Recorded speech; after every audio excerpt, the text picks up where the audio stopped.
First of all, I want to thank the Myrtle Beach Bowl and all the committee that put it together. We had a fantastic week here. Our guys really enjoyed their experience, getting the chance to see the beach. Would like to come back when it's a little warmer and get to experience the water a little bit more. But had a fantastic time. Our players really enjoyed it, and then got to finish it off being the champs of this bowl. So proud of our team, things that they battled throughout the year. Faced a lot of adversity, but that being said, finished really, really strong, and kind of it was just typical of who we are today. You know, gave up a big play on the opening play of the game, but our guys just battled, stayed locked in, and really did a nice job finishing it up. You mentioned that. Obviously, that's not ideal when the game starts that way, but you know that your guys know not to get too caught up in those moments. Mm-hmm. Is that just okay? We're just going to regroup. Well, obviously, it's a tough blow there early, but like you said, our guys have faced adversity before. Nobody panicked. Everybody understood what it was, and we got a lot of time left. Obviously, taking the opening drive down and getting points, that was big, and I think our guys from that point on were really locked into what we needed to do. Special teams across the board. I thought our defense played tremendous all game long. They're a tough offense to face. They got a lot of different weapons, a lot of different matchup things that you got to take into account. They run the football well. They got in a lot of 12 personnel, and they got two big tight ends to do that in.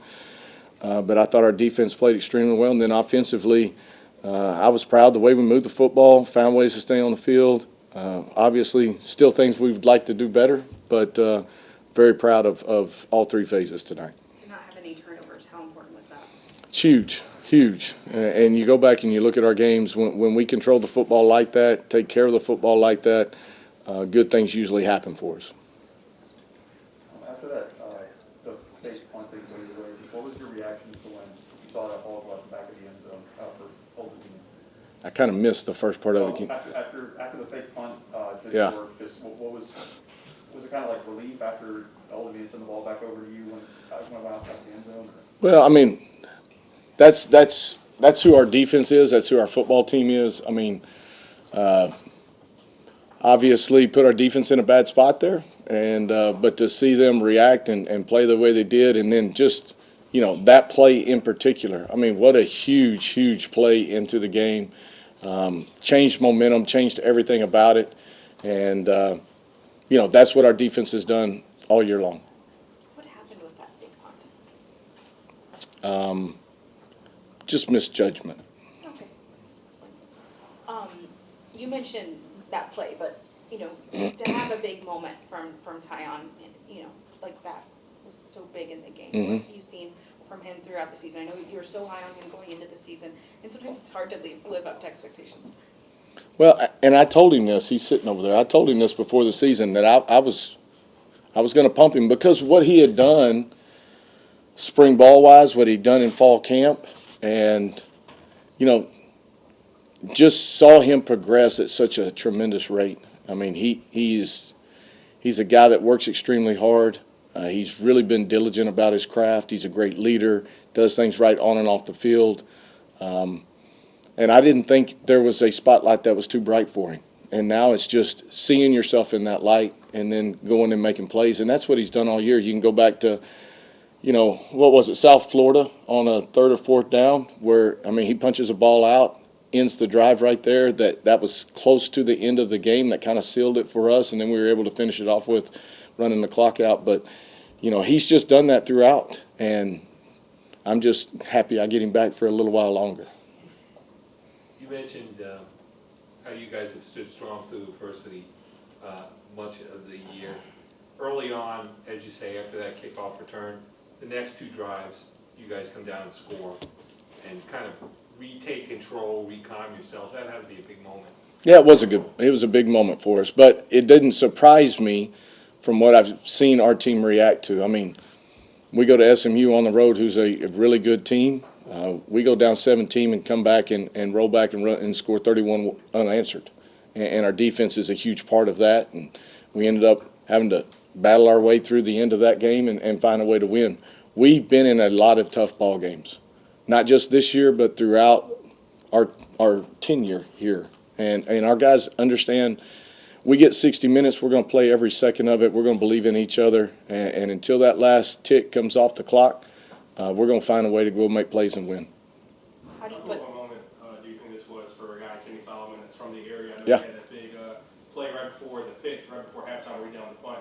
So how cool of a moment do you think this was for him, being able to come home and experience this? Yeah, it was fantastic. When we got the announcement that we were coming here, obviously he was excited. And, he's telling about, hey, these are good spots to go to, because it's hometown and none of us have been here. So it was a great experience, I think, for him. I mean, his family and others, they welcomed us as soon as we got to the hotel. I mean, they had their own little pep rally as we pulled up to the hotel. And so Kenny makes a big play right there and fields that punt.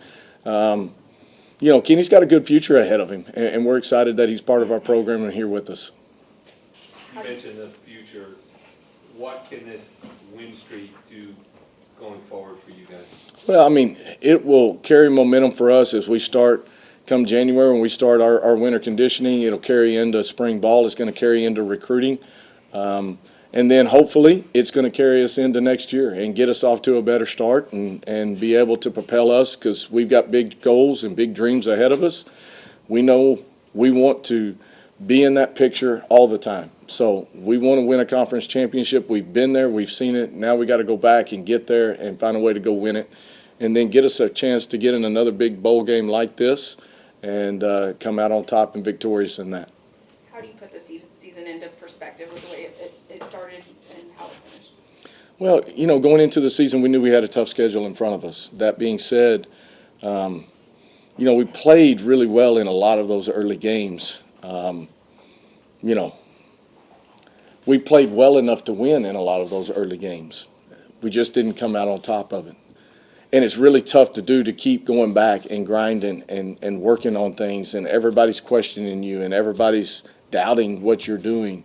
But our players, they just continue to forge together, lock in, become even tighter than what they were. We pushed each other to be better each and every day, and guys just continue to work and grind. That's what life's going to be like.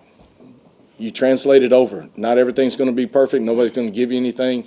This team, maybe as much as anybody has since we've been here, earned this season and earned this championship.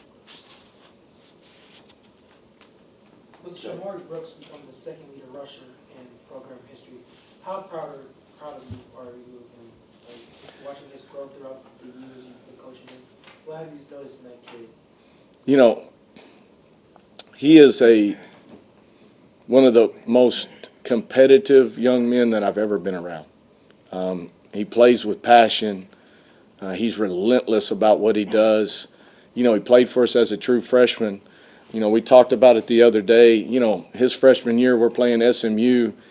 He breaks his collarbone. Nobody knows it. Stays in 5 more or 6 more plays and scores a touchdown and then says, hey, my shoulder kind of hurts. Yeah, you broke your collarbone. Nobody knew about it, right? Last year, before we start the season, he tears his ACL. This is a guy that hasn't had like that type of major injury before. But he stayed locked in. He stayed driven. He went through his rehab, stayed really positive through that. And then to come back and have the year that he has had. Started the year off with his brace, gets 3 or 4 games into it, throws the brace away.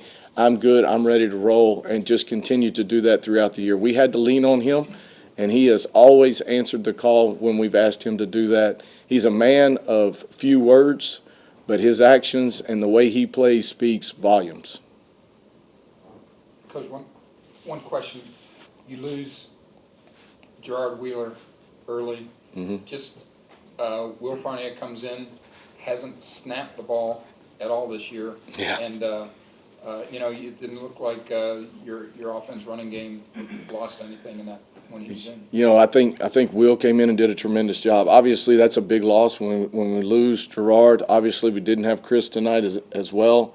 But those 5 guys up front, along with our tight ends, when you're talking about, Ethan and you're talking about Abe, those guys did a tremendous job versus a very, very stout run defense that we were facing tonight.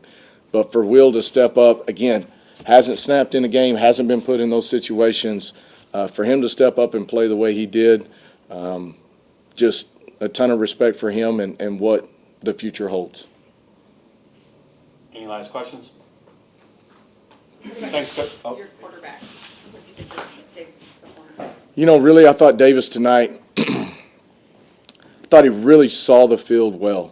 He was throwing really accurately, taking what the defense gave him, did a good job of buying time, moving around in the pocket, finding guys that are open. Again, you got to take your hat off to those guys up front and those skill guys, those receivers running around. I thought JJ had a tremendous game. Edra had some big catches. JC had some big catches. You know, all of them did. They all contributed in some way. But Davis, you know, the ball's touching his hands every play. And tonight I thought he was really locked in and focused and made some big plays, not only with his arm, but, you know, diving for a first down there in the second half to extend a drive was huge. And then on the third and short, where we kind of call his number and tell him to go get it on a power play, and he picks up 5 or 6 on that one. That was another tremendous play to keep a drive alive and allow us to work that clock down the way we did. Thanks, Coach. Thank you all.